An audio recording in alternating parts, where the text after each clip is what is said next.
this committee or the chairman to this committee don't need to write a letter to your chairman, Cordova, if the people down below is doing their job.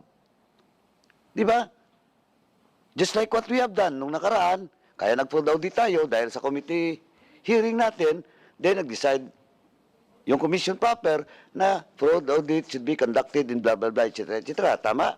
Doon po sa mga previous cases, previous investigation na ginawa ng committee na to. So, pag ganyan, yung last recourse ng committee is for us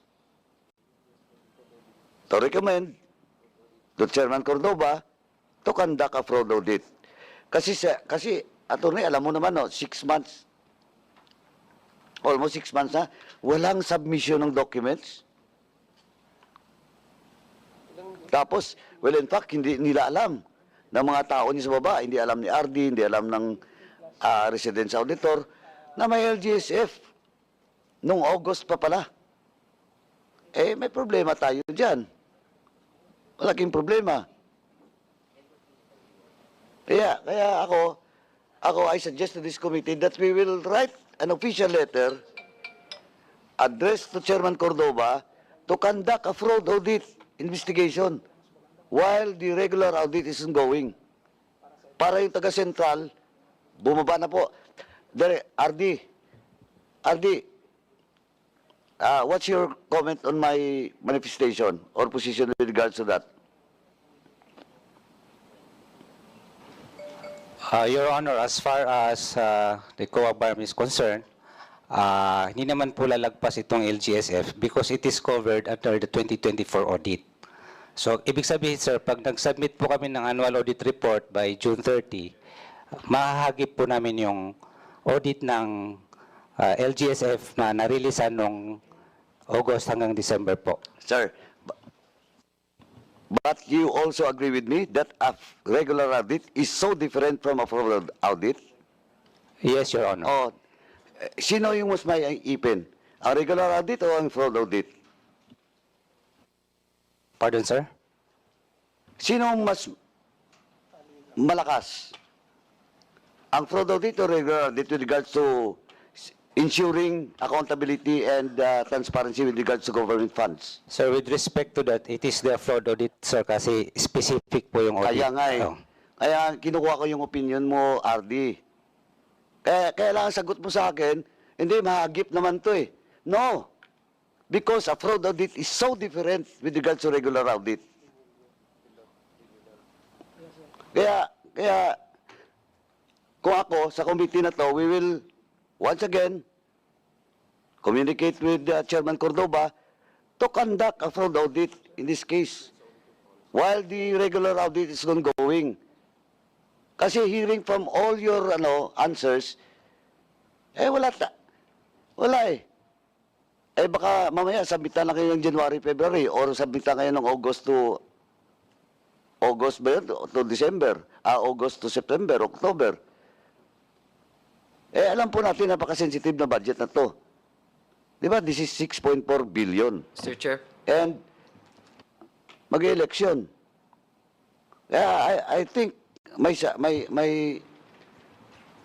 position is for us to communicate with Chairman Cordova to conduct a fraud audit Yeah, Mr. Chair. para po matapos tong usapan na to.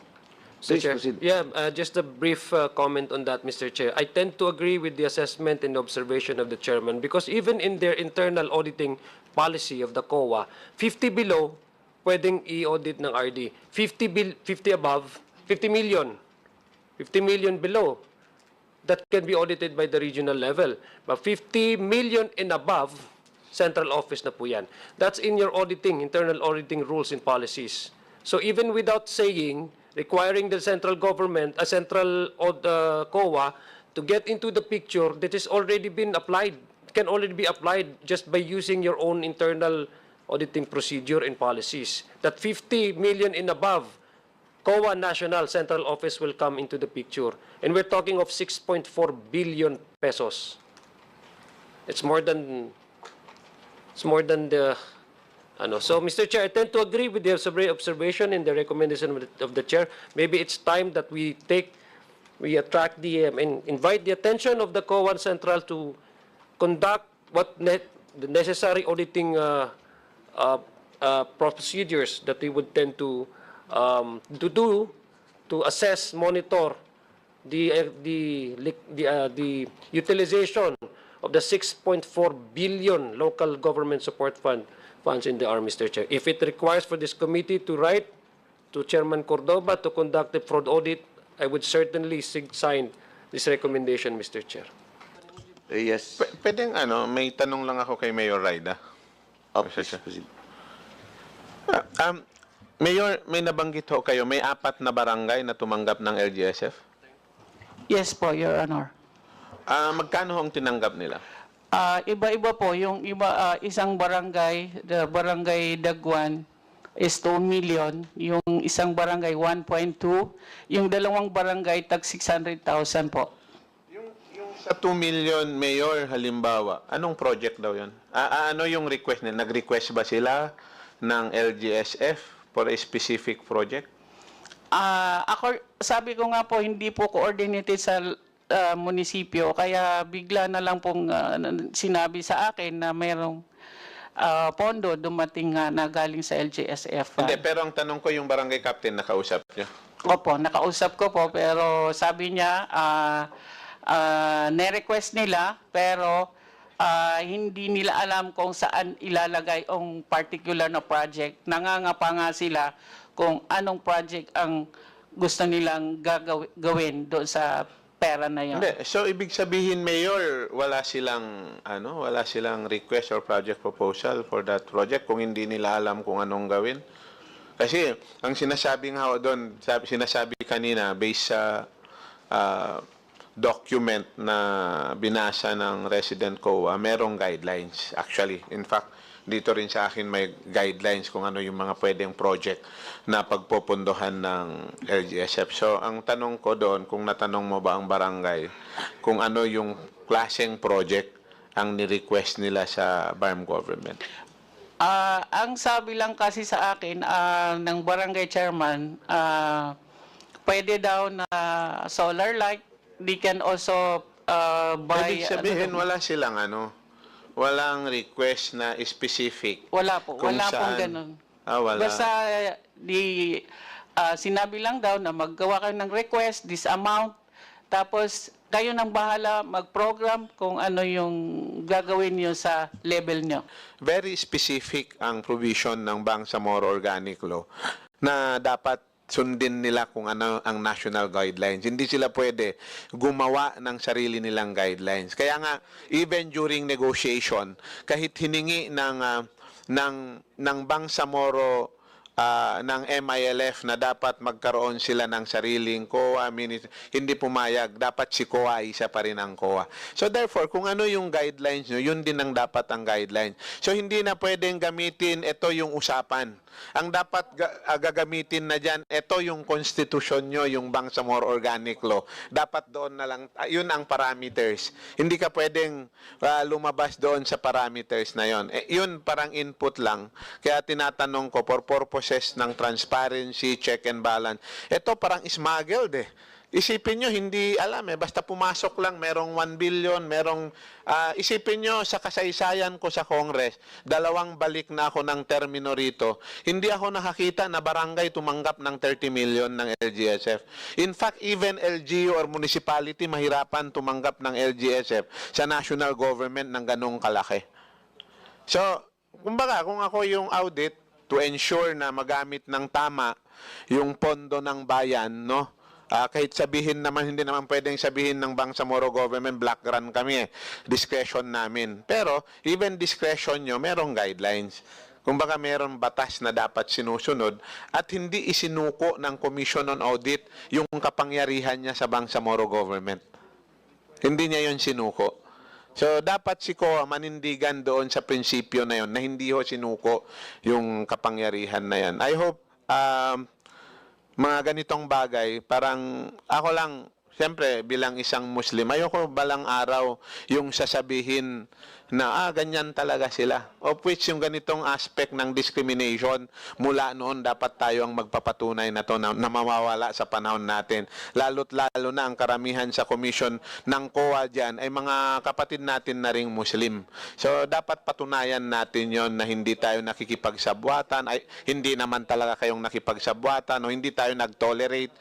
Okay lang, magbigay tayo ng leeway. Pero ang tingin ko, not at the expense ng rules and regulations, not at the expense ng ating mga kababayan. Kasi nga, nakakamangha lang talaga yung amount na 6.4. Tapos selective, merong 600, magtaka ka, may 30 million. So, mahalata mo naman talaga kung saan mapupunta. Pero siyempre, ayaw natin mag-assume. Kasi hindi naman talaga by principle, hindi tayo pwedeng mag-assume. Pero at the end of the day, ako, ang pakiusap ko sa COA, total, alam naman natin to, subject sa investigation na, at parang, nandyan na. So ako, ang pakiusap ko, as soon as possible, na ma-address natin yung issue na to, makausap yung mga budget officers at mga accountant, lalong-lalo na hinggil sa disbursement. Kasi kami very curious, and at the same time gusto naming ma-address kung kailangan ng legislation, dapat in the immediate ma-address through legislation yung ganitong problema. So yun lamang, Mr. Chair, maraming salamat po. In the case of Cotabato City, Honorable Chair, may we respectfully know on what reason why the mayor of Cotabato City is not around, and also the members of the local finance committee, because we believe that on the last committee hearing, meron pong na-issue sa kanila na show cause order, and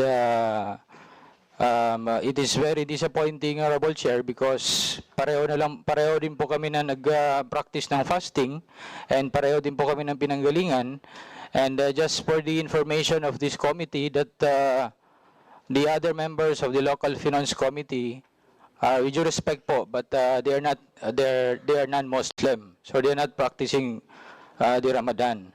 So we'd like to know what is the reason, because the reason, this is the second time around that we have participated this committee hearing, and the reason is that we want answers regarding this LGSF in Cotabato City. Gusto po ng kasagutan ng taong bayan ng Cotabato City, and the people of Cotabato City want justice. Kung saan ba napunta yung 150 million pesos na na-download sa Cotabato City, Honorable Chairman.